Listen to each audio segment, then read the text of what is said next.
Wala na talagang tumutunog oh. Narinig nyo dyan yung mga gamit dyan, mga palakol ko yan yung nakasabit yung mga pamulot ng basura, ang ingay!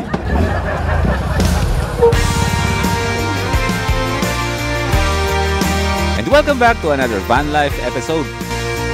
Pagkatapos na ng matagal na panahon na nawalay sa atin si Watod, ngayon kasama na natin siya. I-experience natin na matulog na ulit sa loob ni Watod. Maliban sa mga pangilalim na pinalitan, nagpalit tayo ng spark plugs, ATF, yung oil para sa transmission at engine oil. At syempre dahil nagbabalik na ang pagtira natin sa loob ng camper van, secured na ulit ang tulugan natin, makakagawa pa tayo ng mga iba pang kaganapan. Tulad na lang ng pag-fishing.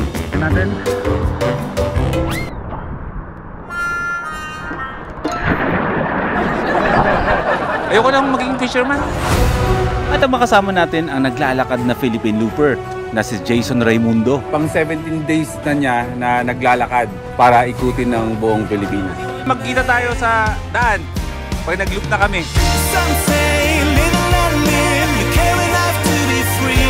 At yun ang mga nilalaman ng episode natin ngayon na dapat yung abangan.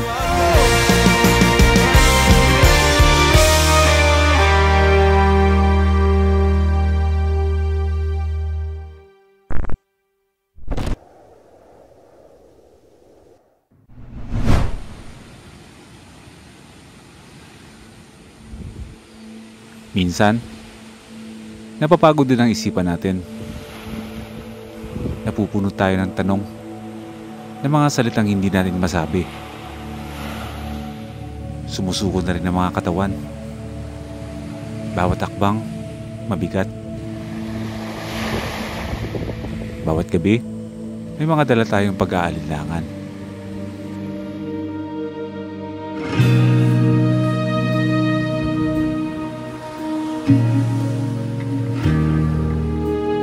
Grabe no, napakaganda ng sunset.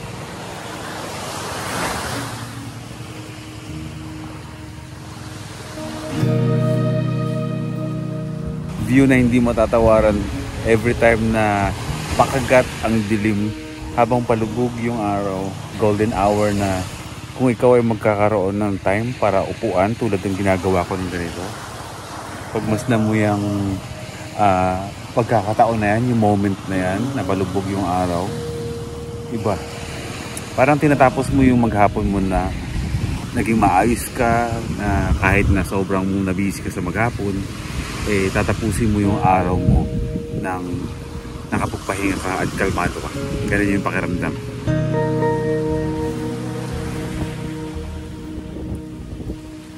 Fix na ako sa ganyan.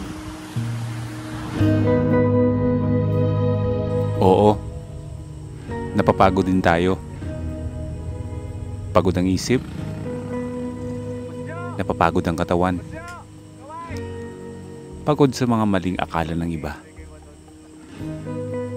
Pero kahit minsan magulo,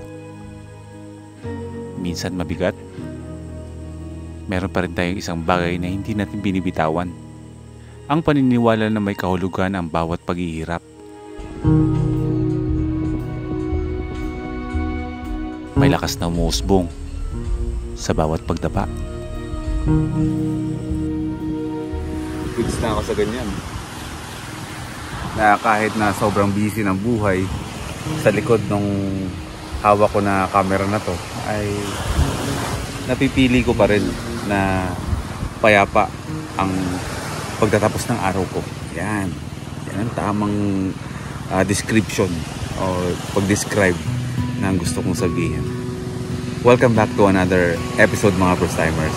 Rolling now to the morning sun. Kaya ngayon, huminga ka. Hindi ka naman mahina at hindi ka naman nag-iisa. Kung dumaraan ka sa dilim, tandaan mo, ang lakas ay hindi yan nakikita ng iba. Pero nararamdaman mo yan sa sarili mo, sa bawat araw na pinipili mong magpatuloy. Wheels of the world keep turning, turning, hearts on fire keep burning, burning. Boy, first time chasing sky so wide, every mile's a story, every turn's right.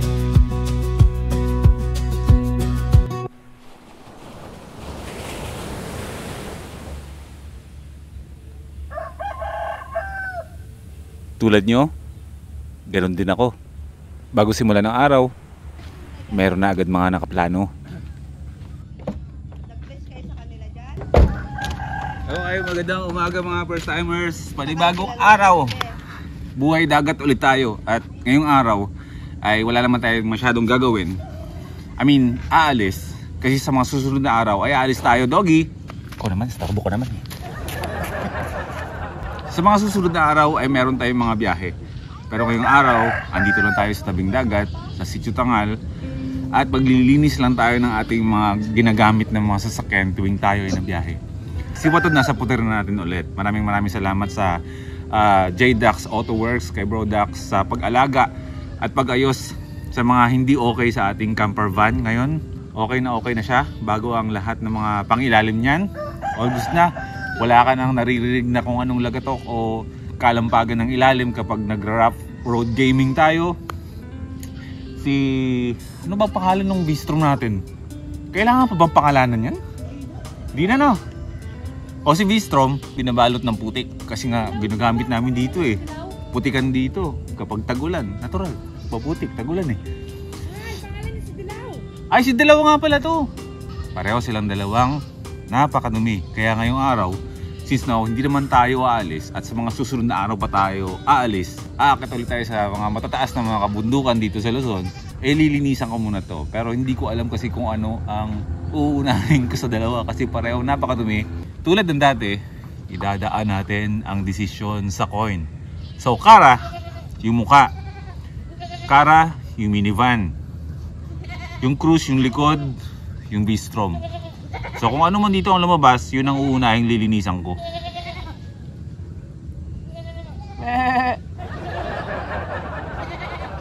Okay, game. Walang kat-kat ha. Kara, minivan, cruise, Bistrom. Si Dilaw. Go.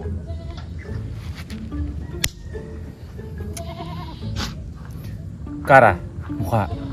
So, minivan ang unang lilinisan natin. Hatiin ko sa tatlo to para may pamunas tayo ng lamesa. Alright. Pag gusto may paraan. Pag ayaw, maraming dahilan. Nung kinuha natin to kay Bro Dax, ay hindi ako ang nag-drive nito pa uwi. Si Boss Joe, ako nag-drive nung Raptor niya. Nag-enjoy siya. Sigan niyo, di ba?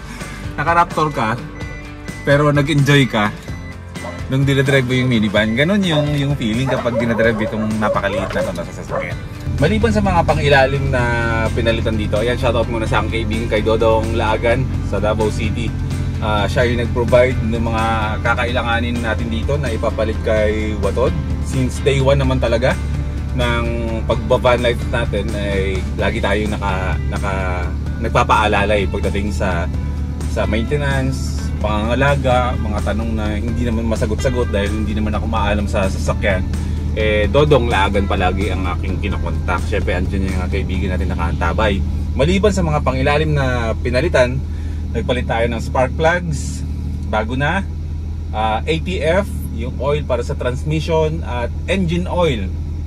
Pinalitan na rin at pinalitan din, nilinisan lang yata yung filter dahil bago pa naman yung filter nito. So all in all, wala nang problema kay Watod. Anytime po pwede na natin siyang gamitin ulit sa mga mahabang biyahe. Ang problema lang sa kanya ngayon dahil na-stuck siya ng mahigit 3 linggo sa grahe, napakadumi niya. Kaya uunahin natin ang paglilinis nitong mini camper van natin, sabi ng coin. Kung ano ang desisyon ng coin, huwag yung susuwayin. Wala lang. So let's do this. So ngayon ko lang talaga matadrive talaga si Watod. Wala na talagang tumutunog oh. Kasi pag ganito, yung malubak-lubak na ganito, crack, crack, crack. Yung naririnig dito, yung mga gamit dyan, mga palakol ko yan. Yung nakasabit eh. Yung mga pamulot ng basura, ang ingay! Pero wala na yung... Ang ingay dito, yan yun eh. Pero kailangan nyo makasanayin mga first timers ha. Kapag kayo nagkaroon ng mini camper van, automatic yan, hindi nyo yan maiiwasan na nagkakalampagan yung mga gamit nyo. Kaya kung kayo ay ang ingay nyo talaga. Siyempre dati may mga sasakyan tayo, ayaw natin kumakalampag, lalo na mga lalaki. Matalas sa mga pandinig niyan kapag may mga tumutunog. Ano yan, tanggalin mo nga yan kasi tumutunog. Pero kapag nag-minivan kayo o nag-camper van kayo, isang-isa yan sa kailangan yung mag-adjust. Saan ko ilalagay doon? Napakainit dito. Sige, di bale, magpa-araw na lang tayo. Exercise din yan para pagpawisan. Kalampagan is normal. Let's normalize kalampagan. 3 taon na rin nung nagsimula ako na ma-in love dito sa minivan na ito. Sa 3 taon, marami na tayong pinagdaanan dito. Pero yung feeling nung simula, sa ngayon, ang laki ng pinagbago. Ganun talaga siguro. Yung bang parang mga sa bagong kasal, yung honeymoon stage, medyo iba na ngayon. Mamaya may sasabihin ako sa inyo. Hindi ko kasi akalain na kaya palang baguhin ng minivan na to ang lifestyle ko. Dati hindi ako ganito eh. Outdoor person ako pero hindi ganito kalala. Wala pa ako sa mundo ng pagbablog noon. Pangarap ko na magkaroon ng camper van. Labaday. Tulad ni Prisha. Taong hindi lumalabas ng bahay to. Sanay itong nakakulong lang. Pero ngayon, hindi mo na ito makukulong sa loob ng bahay. Hindi ko alam kung naabutan mo ito mahal. Yung commercial ng ano dati, sabon. Ano? Yung si Herbert Bautista. Kilala mo si Herbert Bautista? Oo. Yung mayor. May kantang Labadami, Oh, Labango. Tuloy mo. Hindi ko na alam. Yun lang. Labadami, labango. Yun lang naman alam ko eh. Ang mga damit may tetano. Oh, di ba? Mas ayad lang ako. Anong brand yan? Baka Mr. Clean. Mr. Clean. Yung mga itsura namin at pagdating sa pananamit, lahat yung nag-iba. Ang laki ng pinagkaiba noon sa ngayon. Pero mas masaya ngayon kesa noon. Wala, 2 buwan na lang pala. Philippine loop na. 2 buwan ba? 2 buwan, kalahati. Sa mundo ng social media na malaking porsyento ng lahat ay kasinungalingan. Lahat pwede mong pekein. Maliban sa isa. Yung totoong kasiyahan. Yung kapayapaan ng puso at isipan. Kahit anong gawin mo, hindi mo mapepeke yan.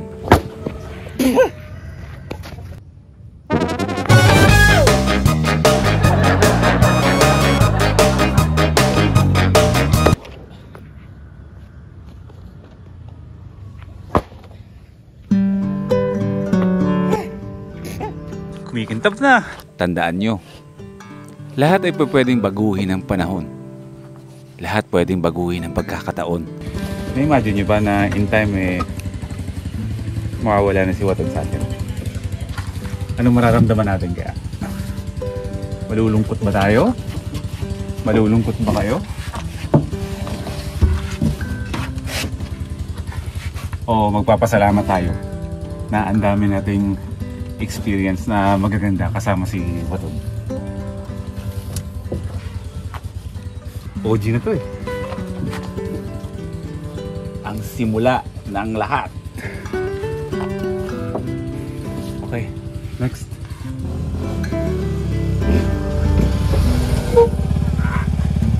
Dapat dadalhin natin ng bayan. Sabi ko, lilinisan ko, papalinisan ko. Ang hirap. Linisan natin mabusisi. Pero dahil wala naman tayong ginagawa, pagtsagaan ko na. Kung patay oras ba? Tsaka sayang to. Kung kaya naman natin gawin yung mga bagay-bagay na tayo lang, edi gawin na natin, diba? Yung bistro natin, magiging taga dito na sa Camp Sitio Tangal. Meron tayong service na motor sa Nueva Vizcaya, meron ako sa Bulacan, meron tayo dito sa Camp Sitio. So itong dilaw na to ay magiging taga Zambales na to. Dito na to maninirahan sa Camp Sitio Tangal.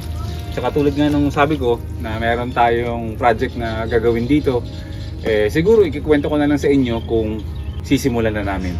At may dahilan yun kung bakit andito na maninirahan itong ating bistro. Kumbaga hindi naman maninirahan pero dito na siya parang based. Siyempre gagamitin pa rin natin ito sa mga biyahe natin paalis-alis sa litan ng camper van.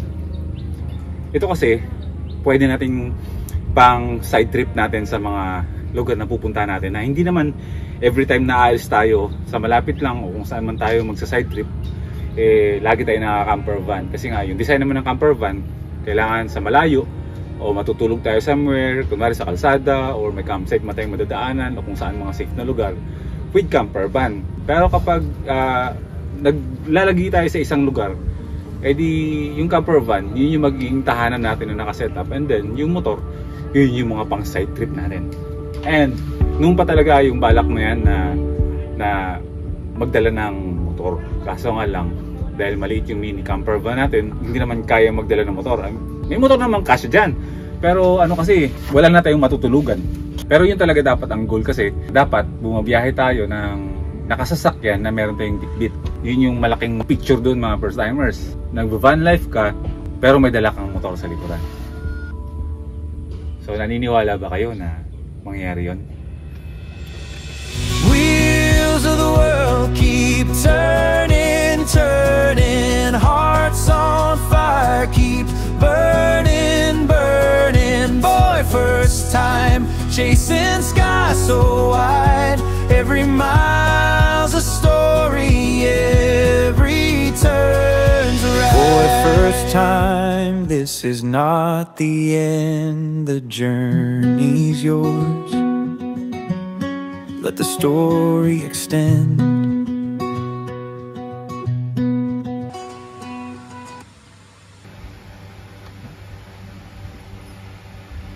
Nasa loob tayo ng camper van na, mga first timers. Whew! Pailan ba? Teka, kwentuhan muna tayo bago ko dugtungan kung anong pangyayari dito sa vlog na to. Actually, gabi na eh. Tahimik ang Camp Sitio Tangal, pero napakadaming campers ngayon. Lalo na bukas. Friday night pala ngayon eh. Bukas, Saturday night. Puno na naman to. So ako eh, nag-iisip bukas kung anong side trip ang gagawin natin. Gusto ko mag-fishing eh. Tingnan natin. Bahala na kung anong mangyari. Random naman tayo palagi. Hindi naman tayo nagpaplano talaga. Kumbaga, para mayroon lang tayo palaging backbone o parang iniisip na gusto natin gawin. Pero lahat yun eh, very, very random. So, konting kwentuhan. After almost 1 month nga eh, na hindi natin kasama yung camper van natin. At ngayong gabi ulit, mga first timers, is may experience natin na matulog na ulit sa loob ni Watod. Nakakamiss din. So balik na ako sa dating nakagisnan dito sa loob ng minivan na tutulog. Dito ako nagtatrabaho para meron kayong mapanood. So masarap sa feeling, kasi sa loob ng mahigit 3 buwan. 3 buwan.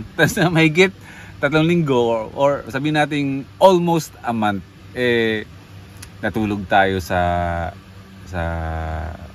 base camp, natulog tayo sa hammock, natulog tayo sa papag. Ang daming experience na, alam mo yon, yung ilang taon ka na naninirahan sa loob ng camper van, tapos mawawala sa iyo yung feeling, mawawala sa iyo yung nakasanayan mo na andyan yung minivan palagi, since na ito nga yung tahanan natin sa biyahe, eh mawawala sa iyo. Ang hirap, promise, ang hirap talaga, mga first timers. Kumbaga, para kang, alam mo yun, kung mahilig ka mag cellphone, o sabihin nating wallet mo, tapos umalis ka nang wala kang wallet, lahat ng pera mo or baon mo nasa bulsa mo lang, parang or sabihin nating cellphone ba, tapos umalis kang wala kang cellphone, di ba iba yung pakiramdam? Ganun yung pakiramdam ko sa loob ng mga panahon na wala si Watod. Pero ngayon is okay na, back to normal feeling na tayo. Back to van life na tayo, di ba? Van life na ulit tayo. Dito na tayo ulit matutulog. And soon tayo, sa mga susunod na araw, aabante na ulit itong minivan na to, na kahit saan tayo magpunta, eh kasama na ang ating tahanan, si Watod. The minivan, the smallest camper van in the Philippines. Pero marami na tayong minivan ngayon. Marami na ngayon mga smallest camper van. Maaga pa naman, pero kailangan ko na mag-good night sa inyo kasi mag-edit pa ako eh. Tignan natin bukas kung anong kakainatnan o kung anong kaganapan ang ibibigay sa atin ng pamamalagi na rin dito sa Zambales. So far, nakakapagpahinga naman tayo. Nakukuha natin yung oras na pagtatrabaho, sapat na oras sa pagtatrabaho at sapat na oras para magpahinga. Balance nga. Struggle yon. Hindi ko sinasabing perfecto ako sa bagay na yon. Nahihirapan pa rin akong balansin yung lahat, pero ang ginagawa ko lang kung ano ang mahalaga, yun ang ipa-prioritize. Hanggang doon lang muna tayo. Huwag tayo mag-stressa ng sarili dito. Kumbaga, ganun lang kasimple. Pag nahihirapan kayo, mag-decide sa isang bagay, kung anong unahin nyo, timbangin nyo, ano ba ang mas mahalaga sa dalawa. Kung mas mahalaga yung isa, yun ang unahin nyo. Isunod nyo yung isa. Ganun lang naman kasimple yun, no? Walang pressure ng sarili. Okay? Good night na muna sa inyo lahat mga first timers. Magkita tayo bukas pagising para sa isang side trip na gagawin natin dito sa Zambales. Sa loob ng biyahe at ay kaigan, mundo'y tila humihinga sa bawat daan, bawat liko, bawat tanaw. Ang buhay dito tila walang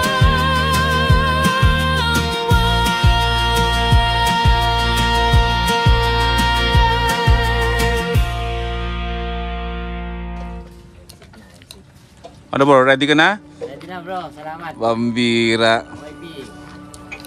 Jason Raimundo, kapwa Philippine Looper na ngayon ay pang 17 days na niya na naglalakad para ikutin ng buong Pilipinas. Register tayo ng Philippine Tour Adventure. Kita niyo yung logo dito sa damit niya. Same na ang logo na meron tayo dito. Diba bro? Good luck bro ha. Antabayanan kita. Ingat ha. Ingat bro. Posible magkita tayo sa daan pag nag-loop na kami. Panty Boy, Philippine Looper naglalakad. Supportahan natin.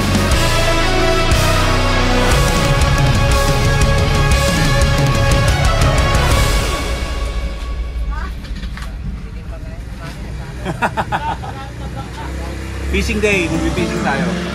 Low tide eh. Pupunta tayo dun sa breakwater. Manghuli tayo ng tuna ngayong araw na to. Dapat hipon ng ating gagawing pain. Mabilis tayong makahuli kasi wala tayong mapagkulan ng hipon. Susubukan nating magpahabol gamit ang lure na to. Ito lang naman pinakamaliit na meron ako dito eh. Iba kasi dito hindi naman para sa pandagat pero hindi pa malapang malalaking isda to. Ito susubukan natin ito ng maliit. Tingnan natin. Babakasakali naman tayo. Hindi ko naman pinapromise na makakahuli tayo. Tuna. Mali mo makahuli tayo ng tuna, di ba? Pag ikaw walang huli mamaya. Marami tayong mga campers ngayon at mamayang gabi ay mas mapupuno yan. Dahil mas maraming dadating na mga campers ngayon. Weekend eh, long weekend eh. Breakfast muna tayo bago tayo manghuli ng tuna. Since na tayo ay mag-fishing ngayon, at dala-dala naman natin lagi yung yung fishing rod natin, yung pang-wheel kung tawagin nila. At ako naman talaga ay well-trained naman talaga. Ng mga professional na mga anglers, sabihin ko na kung sino. Hipon Brothers. Malaki ang tinuro nila sa akin. So, deserve nila ng shoutout mula sa akin na tinuruan nila ako. Yung pasensya ko ba sa pag-fishing, at yung skills pagdating sa panghuhuli ng isda. Kung nanonood ka, Bro Reed, kay Boss Reed, manood ka kung paano totoo manghuli ng isda. Unang-una, ang sikreto dyan, dapat nagkakape ka sa umaga bago ka mag-fishing. Dapat brewed coffee na walang asukal para to sa maliliit na isda. Kasi maliban kasi sa lure mo, eh dapat may aroma yung katawan mo na habang nandun ka sa laot, naaamoy ng isda. So dapat nanguhuli ka ng isda kasi may mga isda na addict sa caffeine. Pangalawa, hotdog. Ito yung mga para sa mga isda na mga maiilap. So kapag kumakain ng hotdog, naaamoy nila yung scent ng katawan mo, lalapit sila kahit na malayo sila, maamoy nila, lalapit sila sa iyo. Hindi ikaw ang manghuhuli ng isda. Hindi ikaw ang lalapit sa isda, ang isda ang lalapit sa iyo. Hotdog. Pangatlo, tuyo. Para saan? Para sa mga isda to na kumakain din ng mga kapwa isda. Pag naamoy nila to, lalapit din sila sa iyo. Pangapat, itlog. Para sa ano? Wala lang. Tapos magugas ka ng pinggan ng sarili mong pinagkainan para hindi ka mapagalitan. Ganyan. Kuya Ben, uuwi ako na ng tuna. Naniniwala ka bang makakauli ako ng tuna? Yan. Jin, let's go! Halika na, halika na! Halika na! Yung aking buddy, ang ating katulong para sa mga mahuhuli nating isda. O, diba? Oh, angas! Ito pa. From Africa. Go, go, go, go, go! Yung sinasabi ko sa inyo na breakwater, ito yun. Ito yung tapat ng karagatan na mababaw. Kapag naglo-low tide, pwede talaga kayong maglakad-lakad at magpakalayo-layo mula dun sa Pampang papunta dito. At andyan na yung malalim. So dyan tayo mag-fishing. Sana swertihin tayo. Chin!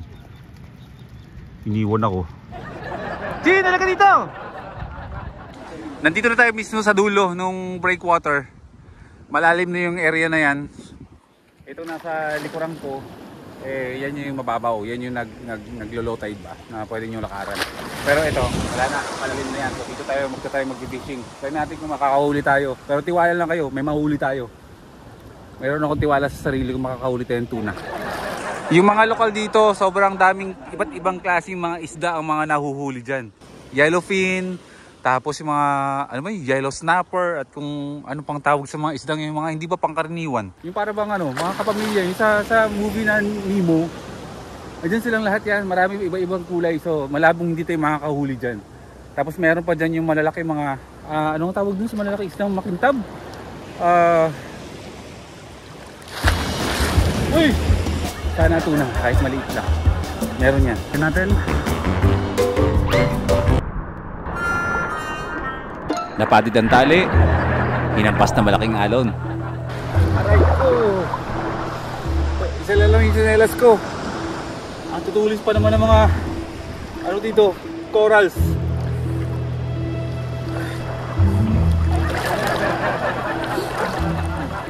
Wala na tayong pain. Wala kang silbi. Aray ko. Lipat tayo mamaya. Aawin muna ako. Mababasa yung mga gamit ko dito. Biglang lumakas yung alon. O sadyang hindi ko lang talaga alam. Nagdudunong-dunong ako.